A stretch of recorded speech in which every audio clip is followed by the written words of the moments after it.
여러분 안녕하십니까? 라디오 전망대 송일아입니다. 오늘 LG화학이 여수공장 사택 부지를 매각하고 사택 운영을 중단하겠다라고 밝혔습니다. 1,000억 원대가 넘는 적자가 2년 연속 이어지면서 회사 차원에서 나온 구제책인데요.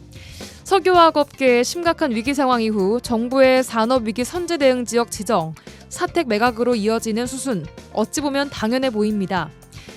여수 시민들의 여론도 그럴지 한 번은 생각해 볼 일인데요. 지난해 경영난을 겪은 여수 국가산단의 대기업들이 사택 부지를 재개발하려고 했다가 지역 여론의 문매를 맞은 적이 있었습니다. 40년 전 여수 산단에 사택이 조성될 때 산단 배후도시를 개발하겠다 이런 사업 명목으로 토지가 강제 수용됐고 헐값에 매각됐기 때문에 각종 세금도 피해갔었다 이런 비판 여론이 있었는데요. 회사의 자구책으로 사택 매각 발표가 난 오늘은 공교롭게도 6년 전 여수 산단 대기업들의 대기오염 물질 수치 조작 사건이 발생해 항의 집회를 한 날이고요. 민관 거버넌스가 꾸려진 첫날이기도 합니다. 당시 사회공헌 사업을 하겠다고 약속을 냈던 대기업들은 이제는 여수 시민, 여수 지역이 더 이상 보이지 않는 것 같습니다. 사택 재개발 무산에 이은 사택 매각이 이름만 바꾼 개발로 이어져서 시민들에게 돌아와야 할 몫까지 사라지게 해서는 안 될 일입니다. 오늘 라디오 전망대가 준비한 내용입니다. 지역 소식들 뉴스브리핑 통해 들어보고요. 라전 법정, 이슈책 이어집니다. 잠시 후에 뵙죠.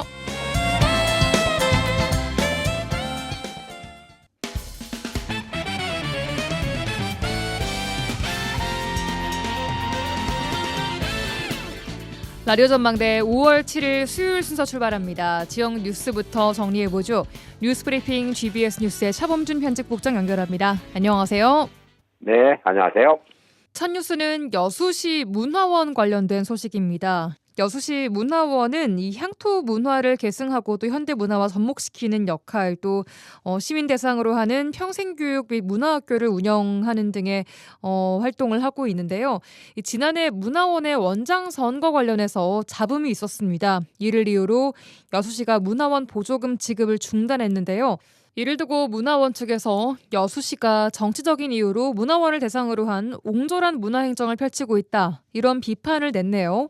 네, 최근 여수시 문화원이 여수시의 문화원 보조금 중단 조치와 관련해 여수시의 보조금 중단 조치로 인해 문화원이 고사 위기에 처해 있다며 여수시가 편협하고 옹졸한 행정을 펼치고 있다며 각성을 촉구하는 호소문을 냈습니다. 예. 문화원은 지난 2024년 7월 현 문화원장 취임 이전까지 26년 동안 한 해도 빠짐없이 보조금 예산을 지원했고 특히 지난 10년 동안 평균 2억 5천만 원의 운영사업비가 배정되며 지역의 문화진흥 사업을 이끌어왔다고 주장했습니다. 예. 하지만 문화원은 지난해 문화원장 선거 과정에서 원장에 대한 고소 고발 사건 이후 여수시가 지난해부터 문화원의 기본 운영비에도 미치지 못하는 4,500만 원의 예산만 지원했고 올해 역시 3,650만 원의 예산 지원과 함께 향후 2년 동안 모든 보조금을 전면 중단한다는 통보를 해왔다고 밝혔습니다. 예. 여수시 문화원은 그동안 문화원 운영 과정에서 방만한 운영과 회계 부정을 방치하고도 현 문화원에 가혹한 책임을 전가하고 있다며 이는 명백한 직무유기 은폐를 위한 직권 남용이라고 비판했습니다. 예. 문화원은 현재 문화원과 여수시의 갈등은 지난 2024년 원장 선거 과정에서 시작됐고 부정부패 청산을 위한 개혁에 반발한 구세력들이 시청과 시의회를 압박해 예산 지원을 막고 있다고 주장하고 선거 이후 문화원장을 상대로 제기된 고소와 고발 사건은 모두 무혐의 처리됐고 관련 가처분 소송도 패소 판결이 나왔다고 주장했습니다. 문화원 측의 입장은 그럼에도 여수시가 의도적으로 지금 문화원 측에 지원을 하지 않으면서 문화원을 좀 말살하려 하고 있다. 이렇게 주장하고 있다고요. 네, 여수시 문화원은 여수시가 문화원 보조금 예산을 의도적으로 편성하지 않았고 이 도에서 받은 지원 예산마저도 숨기고 있다며 의혹을 제기했습니다. 문화원은 여수시가 여수시 출신 도의원을 통해 확보한 전남도 예산까지 시에서 거부하고 있는데 이는 지역 문화 발전을 위한 최소한의 지원조차 차단하려는 행위라며 반발하고 있습니다. 예. 여수시 문화원은 과거 문화원 운영 과정에서 지역의 이순신 정신 선양을 위해 설립된 여해재단이 문화원 내부 장악을 시도했고 현재도 문화원 정상화 대책 추진위원회 등을 통해 개혁을 방해하고 있다고 주장했습니다. 여수시 문화원은 과거 여해재단 관련 일부 인사가 수년간 문화원 사업에 이름만 올려 예산을 수령하거나 허위 비용 청구 등으로 막대한 예산을 부정 수령한 정황이 드러났다고 밝히고 여수시와 시의회가 문화원 개혁에 반발하고 있는 일부 부패 세력의 주장을 받아들여 문화원을 말살하려 하고 있다고 주장했습니다. 네, 보조금 중단에 따른 여수시와 문화원 간의 갈등 내용 들어봤는데요. 애초에 좀 비리가 없어야겠고요. 또 여수시도 이게 보조금을 중단시키는 것이 유일한 해답인지는 좀 생각을 해봐야 될 것 같습니다. 다음은 광양 소식입니다. 전남 녹색연합이 광양 다안면 섬진강 인근 지역에 두꺼비 서식지를 복원하기 위해서 시민들을 대상으로 서식지 땅 한 평 매입 시민운동을 추진하기로 했다고요? 네, 전남 녹색연합이 최근 지역 주민들을 대상으로 다안면 두꺼비 서식지 습지 복원 사업과 관련해 해당 습지가 오랫동안 두꺼비 산란 습지로 보호 유지될 수 있도록 서식지의 땅 230평에 대한 매입 운동을 전개하겠다고 발표했습니다. 예. 전남 녹색연합은 광양시 다안면 두꺼비 서식 습지는 과거 유수지였지만 3년 전 이 다안면 정담센터 건립에 따른 우수관이 설치되면서 기존의 두꺼비 산란 습지의 물길이 차단됐고 급격한 내육화가 진행되면서 이 두꺼비들의 산란이 관찰되지 않았다고 주장했습니다. 네, 광양 섬진강의 그 섬자가 한자 두꺼비 섬자를 사용할 정도로 두꺼비 산란 지역이 원래 많던 지역이었는데 최근 들어 급격하게 줄어들고 있다는 거죠. 네, 섬진강 주변은 그동안 두꺼비의 주요 서식지로 확인되면서 이 광양시도 두꺼비 서식지 복원 사업을 진행하고 있는데요. 광양시나 환경단체의 보호 활동에도 불구하고 두꺼비의 산란 습지가 급격하게 줄어들고 있는 실정입니다. 예. 이 전남 녹색연합은 지난 2018년부터 2019년, 19년 2년 동안 이 광양 지역 52개 소류지에 대한 두꺼비 서식 조사 결과 24곳에서 산란이 조사됐지만 최근 조사한 결과 16곳에서만 두꺼비들의 산란이 이어지고 있다고 밝혔습니다. 예. 녹색연합은 다안면 섬진강 인근 4곳의 산란지 중 3곳은 토지 이용 변경 등으로 인해 매립되어 습지 기능을 상실했다며 두꺼비 산란 지역 보호를 위해 주민 기금을 모금해 토지 매입을 진행하겠다는 입장입니다. 예. 녹색연합은 습지 복원 공사와 매입금이 마련되는 대로 해당 습지를 매입해 광양시에 기부 체납하겠다는 입장입니다. 예, 알겠습니다. 마지막 소식입니다. 순천시가 동천하구의 갯벌 치유센터 건립을 추진하자 지역 일부에서 순천시가 추구하는 생태 복원과 보전에 어긋난다 이런 비판 입장이 나오고 있어요. 네, 최근 순천시가 동천하구 절강 습지에 지상 2층 규모의 갯벌 치유센터 건립을 추진하면서 지역 환경단체가 습지 보존과 반대되는 사업이라며 반발하고 있습니다. 예. 순천시는 순천만 갯벌 자원을 활용한 이 고품격 생태 문화 관광 거점 조성을 위해 순천시 교량동 절강 습지 인근 31,044제곱미터 부지에 연면적 4,200제곱미터 규모의 치유센터를 2027년 완공 목표로 사업을 추진하고 있습니다. 순천시는 갯벌 치유센터가 국책사업이라는 이유로 지난 2월 공공건축심의위원회의 안건 부결에도 불구하고 위원들의 서면 동의를 얻어내 건축 설계 공모에 나서는 등 사업 추진을 본격화하고 있습니다. 네, 순천시의 갯벌을 활용할 생태 관광객 유치 그리고 갯벌 보전을 주장하는 환경단체가 충돌을 하고 있는 상황인데 지역 환경단체는 해당 부지에 인공 구조물 건립이 시민 정서에 맞지 않다 이런 주장을 또 하고 있네요. 네, 지역 환경단체는 갯벌 치유센터 건립 부지가 지난 2008년에 절강 습지 복원 사업을 통해 이 농경지를 습지로 다시 되돌린 곳으로 이 당시 시민들과 협의를 통해 생태 복원의 상징적 사례로 평가받은 장소라며 해당 지역이 사업 부지로 적절하지 않다는 입장입니다. 예.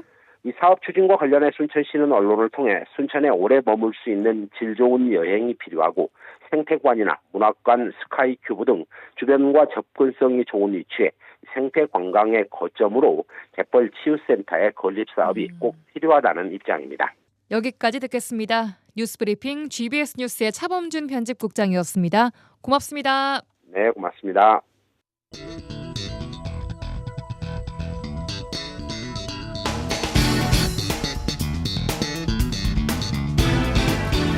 내 생각만 옳은 것은 아니다. 이런 주장도 있다. 이슈를 바라보는 눈을 키워드립니다. 라디오 전망대 라전 법정 시간입니다.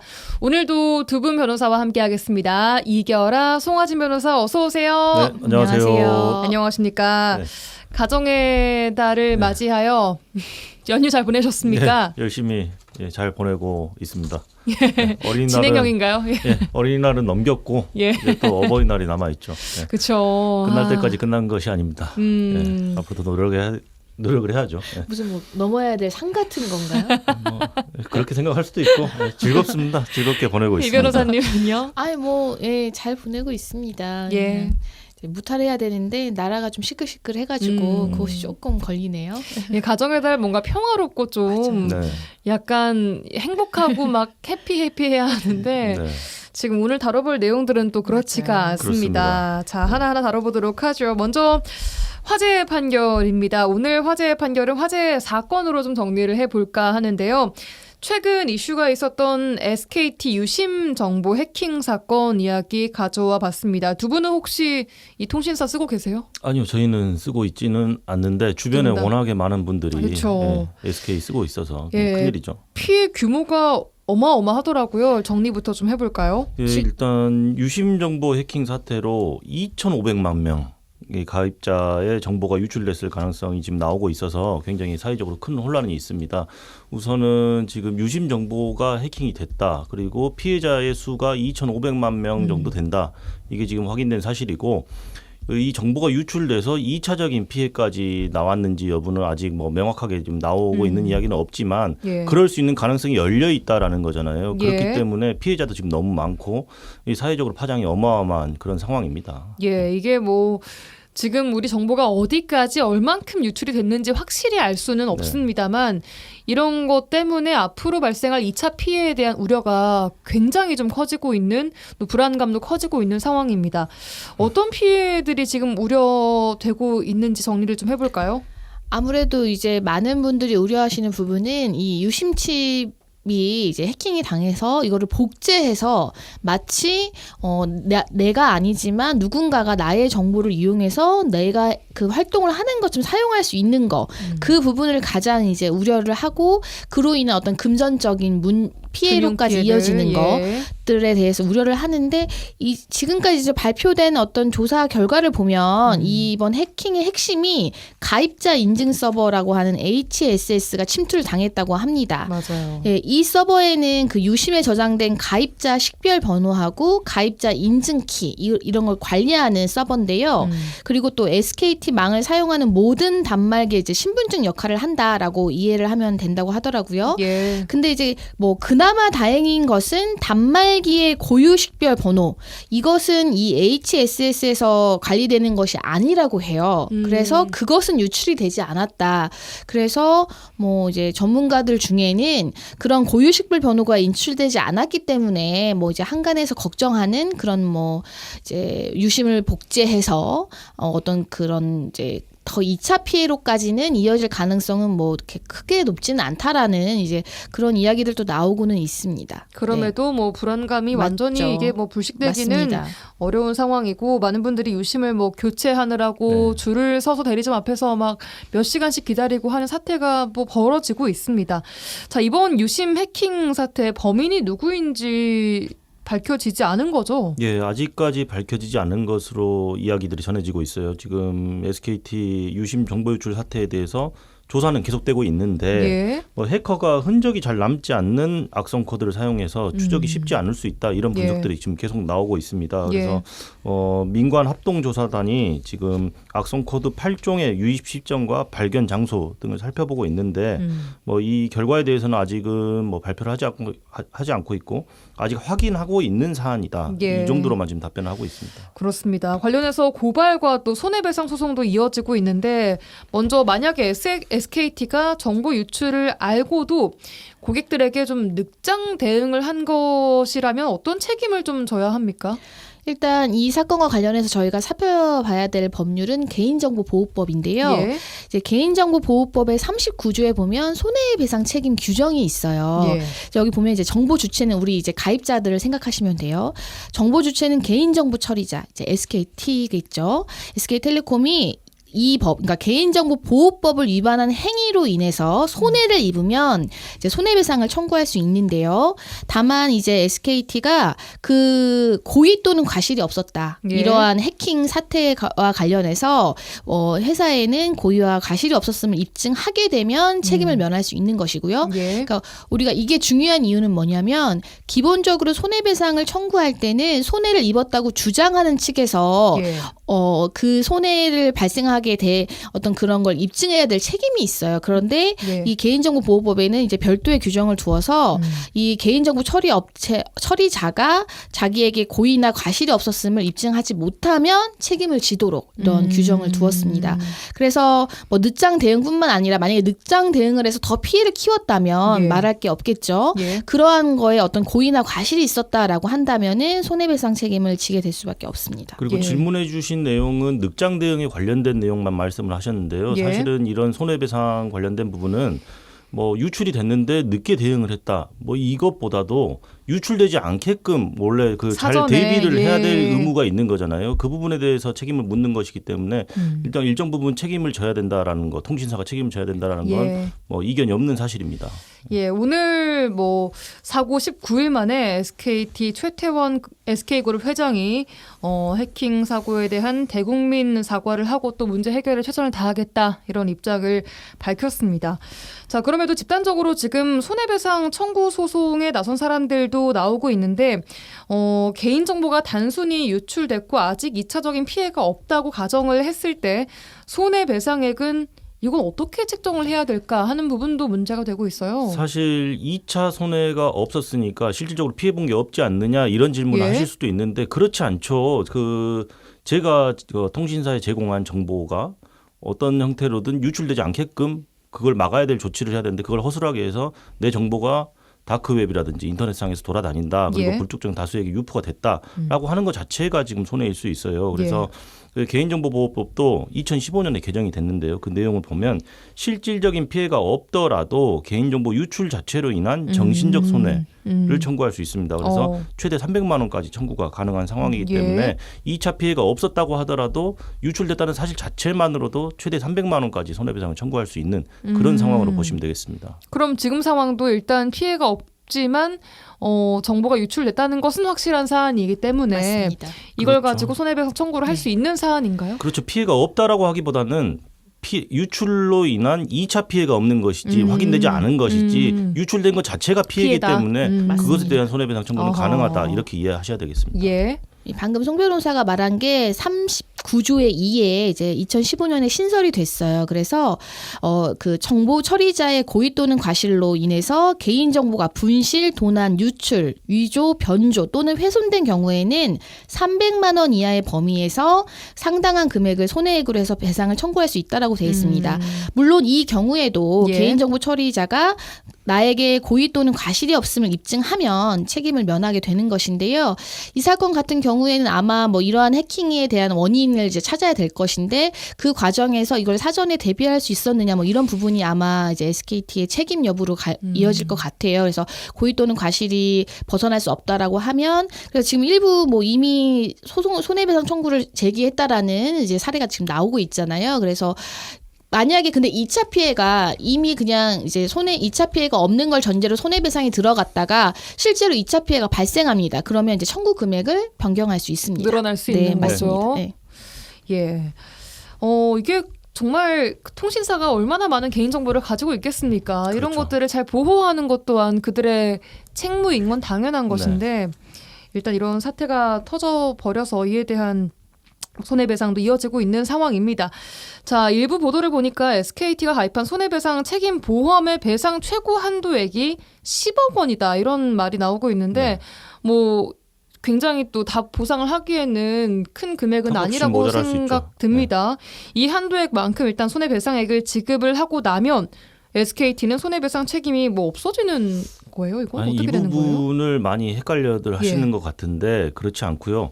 일단 보험으로 처리할 수 있는 그러니까 피해 보상을 해줘야 되잖아요. SKT가. 보험으로 처리할 수 있는 한도가 10억이라는 것이지 예를 들어서 피해액이 100억이다. 그러면 10억만큼은 보험회사를 통해서 지급을 할 수가 있지만 나머지 90억은 SKT에서 직접 배상을 해야 된다라는 의미로 이해하시면 되고 보험의 한도액과 뭐 피해 보상의 한도액은 좀 다르다고 생각을 하셔야 되겠습니다. 알겠습니다.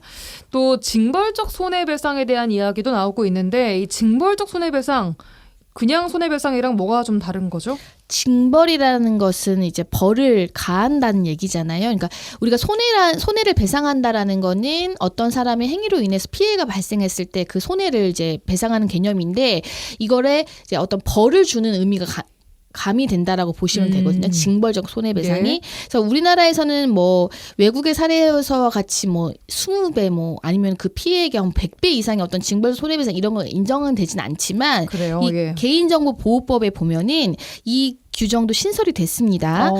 이제 규정 한번 말씀드릴게요. 개인정보보호법 39조 3항에 개인정보 처리자가 고의, 여기서 이제 중대한 과실, 고의 또는 중대한 과실로 개인정보가 분실, 도난, 유출되는 경우에는 그 정보 주체에게 손해가 그래서 유출이 돼서 정보 주체에게 손해까지 발생한 때에는 법원은 그 손해액의 5배를 넘지 아니하는 범위에서 손해배상액을 그러니까 정할 수 있다. 그러니까 이제 5배까지도 인정을 하겠다라는 규정이 신설이 됐습니다. 그래서 이것도 뭐 징벌적 손해배상의 넓은 의미에서는 하나로 볼 수는 있지만 이제 뭐 미국의 사례와 같이 완전히 우리나라에서 아직 그 도입이 되지는 않았죠. 자, 한편 또 과징금이 5천억 원에 달할 것이다 이런 보도도 나오고 있던데 실제로 그렇게 될 가능성 또한 있습니까? 네, 당연히 있는 상황이고 개인정보보호법이 사실은 몇 차례 계속 개정되면서 좀 법이 바뀌어 왔어요. 그래서 개인정보보호법에 과징금을 부과할 수 있는 기준에 대해서 규정이 있는데 기존에는 관련 매출액의 3%를 과징금 부과의 한도로 봤는데 개정되면서 전체 매출의 3%로 바뀌었습니다. 그래서 지난해 SK텔레콤의 매출액이 17조 9,400억 정도 된다고 해요. 거기서 3%를 적용하면 과징금 규모가 5,300억 원에 달할 수 있습니다. 그래서 이거는 최대 한도이고요. 그보다 낮아질 수는 있지만 뭐 아까 말씀하신 대로 5천억 정도의 과징금이 나올 수도 있냐라고 물어보신다면 당연히 그럴 가능성이 있습니다. 이 결정은 그럼 지금 이제 언제 나는 건가요? 어떻게 손해배상을 해줄 수 있을 것이며 어디까지 해줄 것이며 얼마를 과징금 받을 것이며 일단은 지금 피해 규모라든지 이런 것도 명확하게 완벽하게 확인되지 않은 상황이에요. 그래서 이런 뭐 민관 합동조사단에서 지금 조사를 하고 있잖아요. 그래서 어떤 결과가 나오면 그걸 기반으로 이제 법원의 판결이라든지 관할 관청에서 이제 과징금 부과하는 어떤 기준이 될 수가 있겠죠. 그래서 일단은 조사 결과를 좀 기다려 봐야 되는 그런 상황입니다. 상당시 좀 걸릴 것으로 보입니다. 자, 이번 사태를 보면서 법적 또 제도적으로 보완해야 할 부분 뭐가 있다고 좀 보세요? 아무래도 지금 이제 SK텔레콤이 지난해 매출이 17조잖아요. 17조 9,400억이라고 하는데 뭐 이제 최근 보도를 보면은 그 되게 이제 이런 정보를 보호하는 데는 굉장히 그 뭐 예산을 또 좀 적게 좀 배정을 했고 좀 다른 통신사에 비해서 오히려 좀 비용을 많이 지출하지 않았다라는 지적이 나온단 말이에요. 사실 우리나라 국민의 거의 절반이 사용하는데 2,500명이면 500만 명이면 그거에 대한 어떤 그 대비는 좀 부족했다라고 한다면은 이거에 대해서 뭐 물론 뭐 책임을 다 지겠다라고 밝히고는 있지만 이거에 대해서 국민이 우려하는 부분에 대해서 이제 정확한 설명이 있어야 될 것 같고요.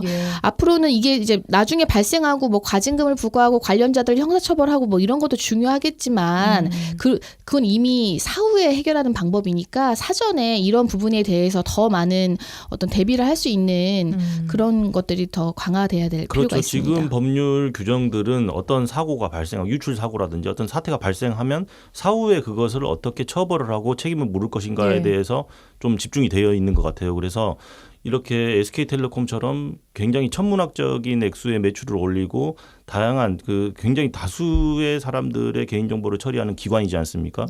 이런 업체들에 대해서는 어느 정도 수준의 보안을 유지를 해야 된다라든지 그런 가이드라인이나 이런 것들이 좀 법률 규정에서 제시가 된다면 훨씬 또 좀 좋아지겠죠. 예. 예, 그렇습니다. 뭐 이번 법적 제도적 보완 이외에도 SKT 자체 대응 또한 뭐 논란이 많이 있었습니다. 오늘도 SKT 회장이 나와서 한 말 중에 위약금 그 해지 위약금 면제 여부에 대해서는 아직까지 뭐 같이 법적 검토를 더 해야 한다 이렇게 그러게요. 끝까지 뭐 이렇게 해주겠다라는 말은 안 한 것으로 지금 알려지고 있습니다.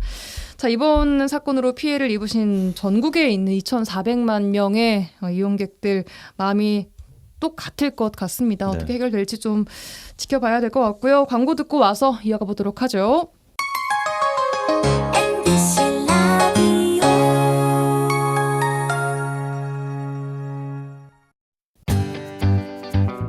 지영민과 함께하는 친절한 시사. 여기는 여수 MBC 송유라의 라디오 전망대입니다. 라디오 전망대 수요일 코너 라전법정 함께하고 있습니다. 이결아, 송하진 변호사, 부부 변호사와 함께하고 계시고요. 자, 이어서 이재명 더불어민주당 대선 후보에 대한 공직선거법 위반 사건 이야기를 해보도록 하겠습니다. 대법원이 유죄의 취지로 파기환송을 선고한 지 일주일이 됐습니다. 대법원의 파기환송 선고가 이례적으로 좀 빨랐다, 서둘렀다 이런 비판이 나오고 있는 상황.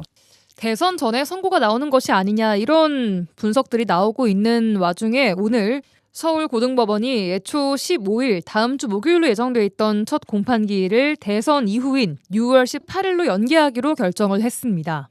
서울고법 형사 7부는 대통령 후보인 피고인에게 균등한 선거운동의 기회를 보장하고 재판의 공정성 논란을 없애기 위해 재판 기일을 대통령 선거일 후로 변경했다라고 밝혔습니다. 자, 이 후보의 파기환송심 오늘 같이 이야기를 해보겠습니다. 먼저 이 결론 좀 어떻게 보셨습니까, 두 분? 우선 결과 자체보다도 그냥 결과 자체에 대해서도 먼저 말씀드리자면 굉장히 혼란스러운 상황이죠. 왜냐하면 1심, 2심, 그리고 상고심, 1심, 2심, 3심에서 결과가 각각 다 다르게 나왔잖아요. 너무 왔다 갔다 했죠. 예. 왔다 갔다 하다 보니까 굉장히 혼란스럽다라는 느낌을 지울 수가 없고 예. 절차 진행 과정에 대해서도 좀 이야기를 하고 싶은 게 굉장히 이례적으로 굉장히 빠르게 아마 건국 이래로 이렇게 빠르게 진행을 한 사례가 있었는가 싶을 정도로 예.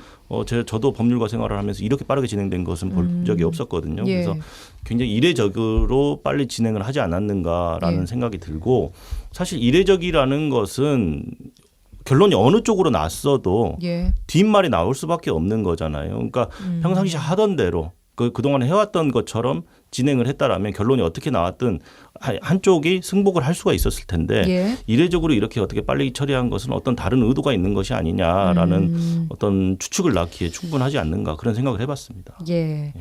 골프 발언과 백현동에 대한 국토부 협박 발언이 공직선거법상 허위사실 공표에 해당한다고 대법원이 봤습니다. 자, 2심의 무죄 판결과 다르게 본 지점 내지는 이 해석은 뭔지 좀 설명이 필요해 보입니다. 일단 좀 간단하게만 말씀을 드릴게요. 예. 골프 발언 같은 경우에는 이제 2심 단계에서 검사가 공소장을 변경했어요. 그러니까 뭐였냐면 이제 골프를 이제 처음에는 이재명 이제 지금 그 대선 후보가 고 김문기를 몰랐다라고 한 이것으로 이제 공소사실을 했다가 그것이 허위사실이다라고 했다가 이제 공소장을 어떻게 변경했냐면 교유 이제 서로 교유 행위를 한 적이 없다라는 이러한 발언을 했다라고 공소장이 변경됐음에도 불구하고 이제 대법원은 원심이 이러한 공소장 변경 사실을 관가하고 이것이 그냥 단순한 어떤 과거 기억에 대한 것이다라고 판단을 한 것은 법리를 잘못 적용한 것이다라고 한 것이고요. 예. 마찬가지로 백현동 관련 발언 같은 경우에도 이것이 단순한 어떤 그 표현이 아니라는 거예요. 의견 표현에 불과하다라는 것이 아니고 당시 국토부는 이와 같은 행위를 한 적도 없는데 이재명 그 이제 대선 후보가 이와 같은 발언을 함으로써 마치 정말 이제 그 유권자들에게는 이와 같은 행위가 있었다. 국토부로부터 압박이 있었다라고 충분히 인식하게 만들었다. 예. 그것은 이제 허위사실 공표에 해당한다. 그래서 이와 같은 이제 원심의 판단이 모두 잘못됐기 때문에 예. 이제 다시 판단하라는 것이죠. 이 허위사실 공표 구성 요건 중에 행위라는 용어가 굉장히 중요한가 봐요. 일단 뭐 행위라는 것보다도 그러니까 행위를 지금 허위사실 공표 행위를 처벌하는 거잖아요. 예. 그래서 이 행위와 관련해서 행위가 구체적인 사실을 적시한 행위라고 볼 수 있는지 아니면 단순한 의견을 표현한 것으로 볼 수 있는지에 따라서 굉장히 예. 완전히 달라지는 거죠, 결론이. 근데 2심에서는 이거는 의견의 표명이었지 구체적인 사실의 적시는 아니다라고 판단을 했는데 3고심에서는 이거는 단순한 의견 표명 수준이 아니라 뭐 피켓도 들고 하고 팻말 들고 와서 이렇게 보여주고 한 것들 보면은 이거는 구체적으로 사실 적시한 것에 해당하는 것으로 봐야 된다. 이렇게 해석해야 된다라고 예. 이제 결론을 내린 거죠. 네. 그 허위사실 공표죄 처벌 대상에 자신이 한 행위에 대한 진술 이걸 포함시키는 것이 맞나 이게 또 오랜 학계 논쟁거리라고 얘기가 또 나오면서 이거를 오늘 민주당이 또 허위사실 공표죄 조항을 손질하는 공직선거법 개정안 움직임을 또 펴고 있습니다. 네. 자, 이번 파기환송심 재판부는 그럼 어떤 걸 이제 중점적으로 좀 보게 되는 겁니까? 일단 대법원에서 이 2심 판결을 파기하고 다시 예. 고등법원으로 돌려보내지 예. 않았습니까? 이것이 유죄 취지든 무죄 취지든 파기환송심 돌려보낸 다음에 그 재판을 하게 되는 고등법원에서는 대법원의 판결 취지에 반할 수가 없어요. 기속됩니다. 그래서 지금 대법원에서는 유죄 취지로 파기환송을 했단 말이에요. 예. 그러면 고등법원은 결론을 달리할 수가 없습니다. 그럼 그대로 가는 거예요? 유죄라는 판단은 어쨌든 기속을 받는 것이고 예. 다만 양형을 어떻게 할 것이냐. 이게 유죄는 유죄인데 처벌을 어떻게 할 것이냐. 벌금을 100만 원 이상 할 것이냐 아니면 뭐 징역형을 때릴 것이냐. 이런 부분에 대해서 양형에 대해서만 재량권을 갖게 되는 거고 유무죄에 대한 재량은 없게 되는 거죠. 그럼 유죄로 판단이 나온다는 것은 일단 기정사실화되어 있는 그럴 거예요? 수밖에 없는 상황인 거죠. 아하. 네. 네, 결국 서울고법은 오는 15일 예정됐던 첫 공판을 대선 이후인 오는 6월 18일로 연기를 한 상황입니다. 이렇게 공판 기일을 변경하는 과정에서도 굉장히 재판부가 많은 고민을 했을 것 같아요. 지금 어떻게 보면 이제 대법원의 이러한 선고 과정에서도 이것이 어떠한 결론이든지 간에 네. 이제 어떤 국민들의 어떤 공감대를 이끌을 수 있느냐 이 부분은 진짜 고심이 많았을 것 같은데요. 그래서 지금 이제 황송을 받은 고등법원에서도 이거를 만약에 늦게 하게 되면 또 더불어민주당의 압박을 받아서 그렇게 하는 거 아니냐라는 그런 비판을 또 받게 되는 것이죠. 그래요. 자, 만약에 이재명 후보가 대통령에 당선된다고 가정했을 때 당선된 이후에 당선 무효형이 최종 확정될 경우, 그러니까 유죄가 확정이 될 경우에인데 이게 100만 원 이상 네. 유죄로 확정이 될 경우에 헌법 제84조를 두고 충돌이 나올 가능성이 거론되고 있습니다. 84조 보니까 대통령은 내란 또는 외환의 죄를 범한 경우를 제외하고는 재직 중 형사상의 소출을 받지 아니한다. 라는 조항이죠. 네, 그렇습니다. 일단 이 부분에 대해서 논쟁이 계속 있을 수밖에 없는 상황이고 왜 그러냐 하면 선례가 없어요. 판례도 없고요. 그래서 학자들의 의견도 엇갈리고 있고 예. 그래서 다양하게 그러니까 해석하는 선례가 없다는 거는 대통령의 상황, 대통령이 당선 무효형 이후에, 예. 판결을 받은 선례가 없다는 거죠. 그렇죠. 대통령으로 당선된 이후에 형사재판이 진행됐던 사례가 없었기 때문에 이런 선례가 없었던 것이고 이 부분에 대해서 다양하게 해석을 할 수가 있겠죠. 그래서 예. 기소만 못하게 되는 것이냐 못하게 되는 것인지 아니면 기소뿐만 아니라 재판 진행까지 못하게 되는 것인지 이 형사상 소출을 받지 아니한다. 이 부분을 어떻게 해석할 것인지에 대해서 논란이 계속 있을 수밖에 없는 상황입니다. 예. 그러니까 사전적 정의에 따라서 소출을 뭐 기소 행위에 한정을 한다면 네. 이미 기소된 재판은 뭐 진행이 되는 게 할 수 맞죠. 있다. 그렇죠. 그렇게 해석하는 시각이 있고 기소뿐만 아니라 넓게 봐서 기소보다 훨씬 더 넓은 개념이다. 소출하는 개념은 재판 진행까지 포함하는 개념이다라고 이야기하는 부분도 있고 그래서 결국에는 만약에 재판을 진행하게 된다라면 예. 당선된 대통령이 이재명이 대통령이 당선이 된다라고 한다면 재판 진행에 불복을 해서 권한쟁의 심판을 청구할 수도 있습니다. 헌법재판소에. 그러면 그래요. 이 부분에 대해서 헌법재판소가 최종적으로 결정을 내리게 될 가능성도 있어 보이는 거죠. 그러면 이 84조의 헌법 84조에서 소추의 범위를 두고 논란이 있는 상황인데 이거에 대한 최종 판단은 그럼 어디서 내리는 거예요? 이제 대통령이 되면 내가 대통령도 헌법 기관이잖아요. 예. 그리고 이제 법원을 상대로 왜 이 대통령 불소수 특권이 있는데 이걸 선고를 하냐라고 해서 권한쟁의 심판에서 결국에는 헌법재판소에서 이 불소수 특권을 어디까지 적용할 것인지를 헌재에서. 결국 이제 결론을 내게 되는 거죠. 네. 알겠습니다. 자, 광주지방변호사회에서는 이번 파기환송 판결 자체가 절차적 정의의 원칙을 무너뜨렸다 이런 성명을 내기도 했는데요. 아까 이 변호사님 얘기는 못 들어서 어떻게 좀 보세요? 일단 저는 제가 이제 변호사의 직에 있는 사람으로서 뭐 대법관님들이 뭐 법과 양심에 따라서 했다라는 걸 의심하고 싶지는 않습니다. 예. 근데 그 절차 정의 부분이 나오는 것은 특히나 이렇게 국민의 관심이 지대한 사건에 있어서 절차가 어느 한쪽에 편향되어 있다라고 느껴지게 되면 결과를 받아들이기가 힘들거든요. 그러니까 그 부분에서 이제 대법원이 어떤 이제 보충 의견을 내면서 설명을 하고는 있는데 그것이 이제 많은 국민들의 공감을 얻을 수 있는지에 대해서는 좀 의문은 있죠. 네. 예, 알겠습니다. 여기까지 듣겠습니다. 라전법정 오늘도 두 분과 함께했습니다. 송하진, 이결아 변호사였습니다. 고맙습니다. 네, 감사합니다.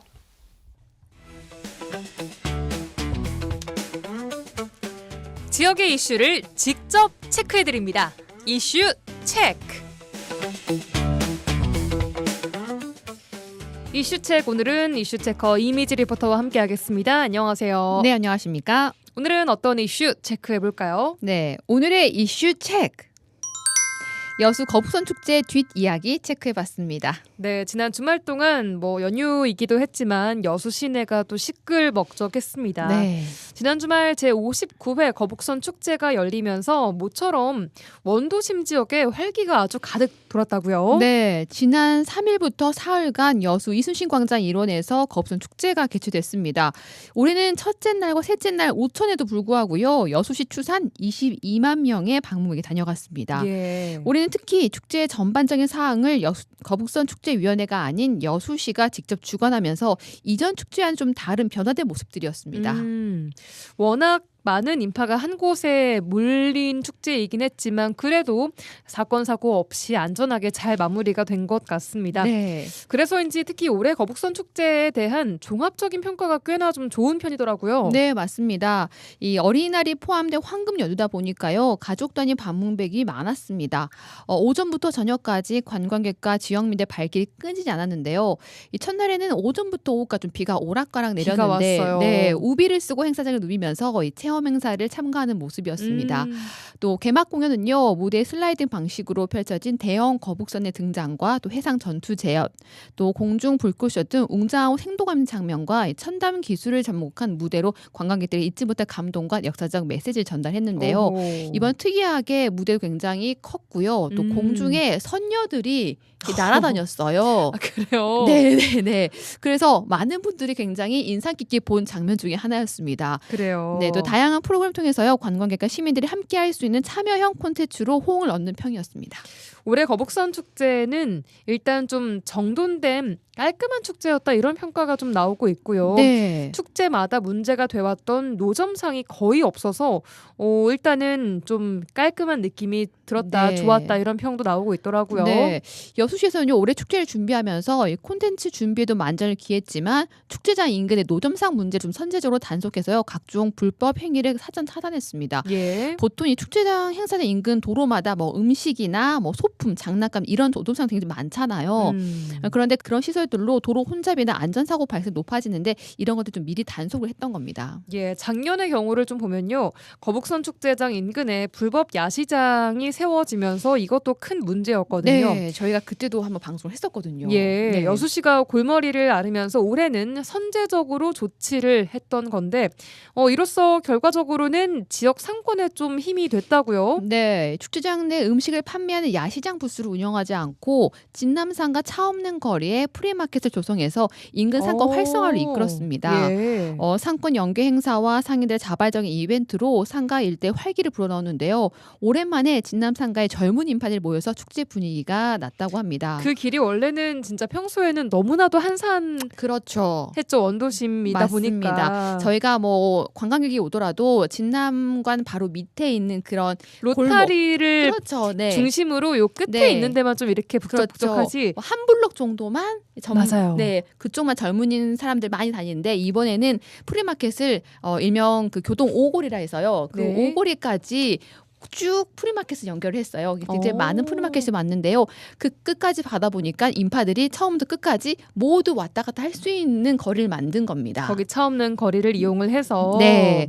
근데 하지만 그 인파가 진남상가 안쪽, 그러니까 교동 오거리까지는 많이 가지 못했어요. 네. 하지만 그렇게라도 사람들이 오고 발길이 한 거에 조금 아쉽겠지만 그래도 그나마 이렇게 오랜만에 많은 사람들이 온 거에 활기를 느꼈다고 얘기합니다. 상인들 얘기 들어보시죠. 그 근방에서만 사람들이 돌지 이쪽까지는 이제 딱 그 입구에서 이제 사람들이 몇 군데 집만 그쪽으로만 좀 우리가 그랬지. 이 안에는 별로 그렇게 뭐 그렇게 했다고 해서 뭐 활성화되고 뭐 하고. 모든 면에서 여기 상인들도 같이 도움이 많이 됐던 것 같거든요. 이제 축제가 아니었다면은 이제 길이 이제 활성화가 많이 이제 안 된 상황이었는데 이제 지금 이제 축제로 인해서 이제 같이 협력해서 하니까 이제 사람이 많이 왔던 걸로 생각되거든요. 이제 같이 협력을 하니까 오히려 더 힘이 효과가 더 셌던 것 같거든요. 근데 저희가 프리마켓을 작년에도 하고 재작년에도 했거든요. 근데 그게 그렇게 많이 도움되지는 되긴 되죠. 사람들 많이 나오니까. 예, 근데 많이 왔어요. 요번에 5월 4일 날은 좀 잘 되긴 했어요. 요번에는 노력한 게 많이 보여요. 예, 요즘 느꼈어요. 네, 진남상가 상인 이야기 듣고 오셨는데요.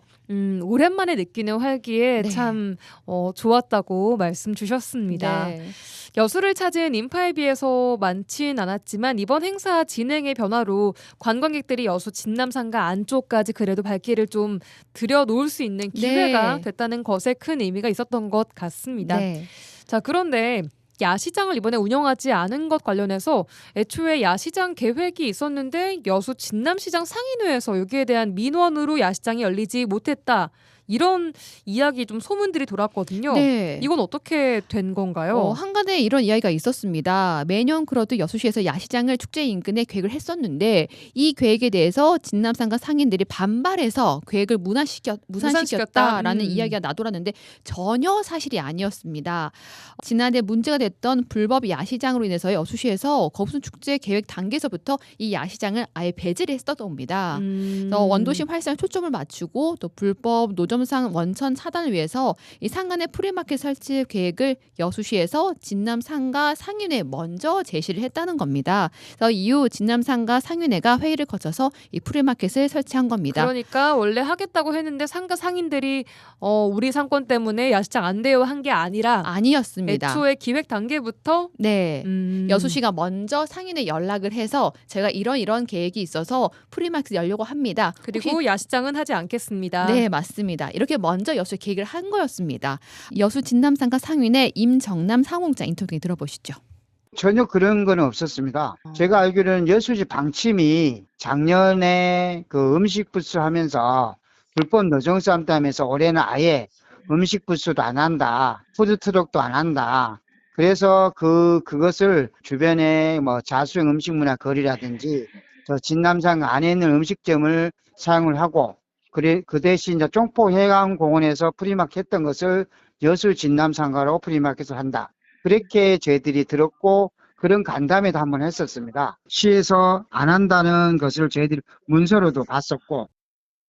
예, 여수 진남상가의 상인회 임정남 사무국장이었습니다. 자, 이번엔 또 체험 위주의 프로그램이 참 많았습니다. 네. 그래서 좋았다는 분들도 계시고 조금은 아쉽다라는 분들도 계셨어요. 네, 특히 나이가 좀 있으신 어르신들 경우에는요, 축제 자체가 현대적으로 변화하면서 전통적인 부분이 조금 빠진 것 같다라고 말씀하셨는데요. 이게 무슨 얘기예요? 이게 좀 사실이에요. 시대에 맞춰서 변화를 주기 위해서 여수시가 이번에 프로그램 운영하면서 좀 개선을 했습니다. 프로그램 콘텐츠 자체를요? 네, 맞습니다. 또 올해 특히 연휴 기간 동안 가족 단위 관광객을 위해서 프로그램을 편성하는데요. 체험 프로그램, 그러니까 아이들과 가족이 많이 할 수 있는 프로그램을 개편하면서 이런 어르신들이 즐길 수 있는 거리가 조금 줄어든 건 사실이었습니다. 그러니까 아이와 가족 단위로 좀 프로그램들을 배치를 많이 네, 하다 보니까 그렇죠. 우리 어르신들이 사실 뭐 좀 드시고 마시고 즐기시기에는 맞습니다. 그 분위기가 조금은 부족했다. 그렇죠. 좀 현대적이었죠. 네. 알겠습니다. 뭐 그럴 수 있을 것 같기도 해요. 네. 예. 또 교통 부분을 봤을 때 이번 거북선 축제도 여느 축제와 마찬가지로 혼잡에 혼잡이긴 했습니다. 네. 여수시에서도 이 부분은 좀 아쉽게 생각을 하고 있더라고요. 네, 맞습니다. 이 교통 통제를 봤을 때 지난해까지는 중앙동 메인 도로의 한쪽 도로만 교통 통제를 했어요. 근데 올해는 양방향 모두 통제를 했습니다. 그리고 인근 학교와 공영 주차장 이용을 늘렸지만 워낙 많은 인파가 몰리면서 혼잡을 해결할 수 없었는데요. 고질적인 문제다 보니 눈에 띄게 개선되지 못했지만 여수시에서도 아쉬운 부분은 하나였습니다. 여수시 문화예술가 축제지원팀 김상천 팀장 인터뷰입니다. 그 거북선 축제가 이번에 그 통제 길로에 있어서는 단순 행렬이 아닌 축제, 출정식, 해상 전투, 승전보의 스토리를 가미해서 볼거리를 제공하려고 하였으며 역사 강사 최태성의 특강까지 더해져 콘텐츠의 깊이와 대중성을 동시에 잡았습니다. 성벽길 투어 및 30여 개의 체험 프로그램을 확대하여 가족 단위 프로그램으로 참여자 만족도를 제고하였으며 작년에 음식 부스가 문제가 되어 올해는 음식 부스를 마련하지 않았는데 일부 관람객들께서 먹을거리가 부족하다는 지적하신 분도 계셨고 또한 그 많은 인파가 몰려 교통도 정체되고 그다음에 주차장이 혼잡했던 문제도 있었습니다. 그리고 마지막 날 우천으로 축제가 조기에 마무리되어 준비한 것을 다 보여드리지 못한 것도 아쉬운 점입니다. 연에는 거북선 축제가 60회가 되는 만큼 올해 부족했던 부분을 보완해서 한 단계 도약하여 대한민국 대표 축제가 될 수 있도록 준비하도록 하겠습니다. 네, 여수시의 입장 김상천 팀장 인터뷰 통해 들어봤습니다. 정말 많은 시민과 관광객들이 또 한번 크게 즐길 수 있는 여수의 대표 축제 거북선 축제가 그래도 성황리에 잘 마무리가 된 것 같아요. 네, 맞습니다. 이 올해 평가를 통해서요. 내년에도 한층 더 알차고 개선된 축제 기대해 보겠습니다. 네, 이미지 리포터와 함께했습니다. 고맙습니다. 네, 감사합니다. 라디오 전망대가 5월 7일 수요일에 준비한 내용은 여기까지입니다. 내일 돌아오겠습니다. 구성 이선화, 연출 송유라였습니다. 고맙습니다.